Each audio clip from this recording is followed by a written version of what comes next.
增肌粉和蛋白粉，我该选哪个呢？朋友都说买蛋白粉，但明明增肌粉听起来才更厉害啊！嗨，大家好，这里是 Eric 卡电台，我是 Eric。蛋白粉、增肌粉该怎么选？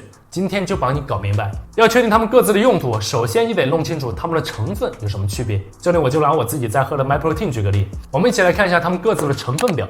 首先，不论是增肌粉还是蛋白粉，我们选择它最主要的原因，当然就是用来获取和补充蛋白质，因为蛋白质正是修复和构建肌肉的原材料。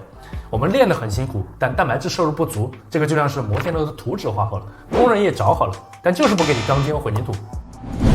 我们看到啊，左边是蛋白粉，每100克产品中含有87克的蛋白质；右边是增肌粉，每100克有28克蛋白质。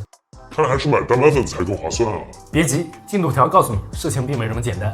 增肌粉中的蛋白质含量确实没有蛋白粉高，蛋白粉中的蛋白质占了总质量的87%左右，而碳水、脂肪和其他物质共同构成了其余的10%几。可以说，蛋白粉几乎就等价于蛋白质本身，补充蛋白粉就是直接补充蛋白质。而增肌粉中啊，蛋白质只有28克。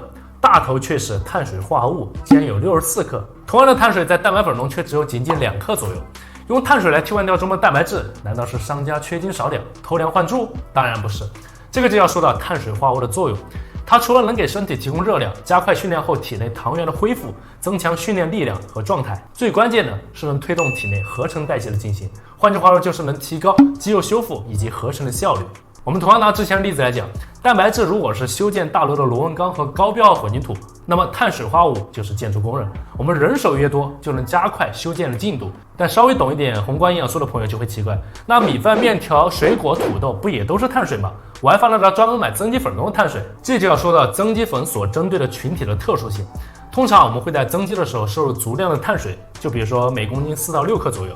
那对于一个60千克的朋友来讲，就需要300克左右的碳水，大约对应了1158克左右煮熟的白米饭，差不多2斤多一点；1315克面条也是2斤多；1685克土豆3斤出头；1364克香蕉大约13根。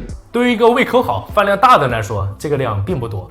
但如果这个60千克的小伙伴食欲不强、胃也不大、消化能力一般，吃掉这么多主食确实有不小难度，更别说除此之外还要再吃蛋白质、脂肪和蔬菜。以前我有个很瘦而且从来不运动的朋友，他想要增肌增重，我帮他制定一套方案。后来他告诉我，运动倒是坚持下来，难就难在吃不掉这么多东西。所以我们再回过头来重新拿起增肌粉的成分表，就不难明白，如果你没有特别好的胃口，但又不得不摄入大量碳水和蛋白质，那么就可以在饮食之外通过增肌粉来补足剩余的碳水和蛋白质量。这种液态形式的摄入，你只管喝就行了，而且吸收还更快。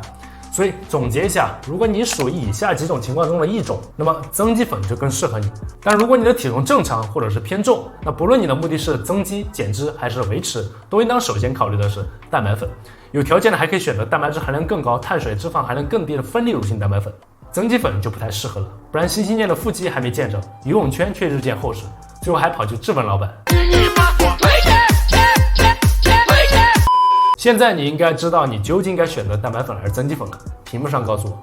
最后我要再强调一下，营养补剂重在一个补字，万万不可以喧宾夺主。我们在健身的过程中应当以自然食物为主，运动补剂为辅，这样才不失为一个正确的营养补充方式。这里是Eric卡电台，关注我，给你最较真、最科学的健身方案。我是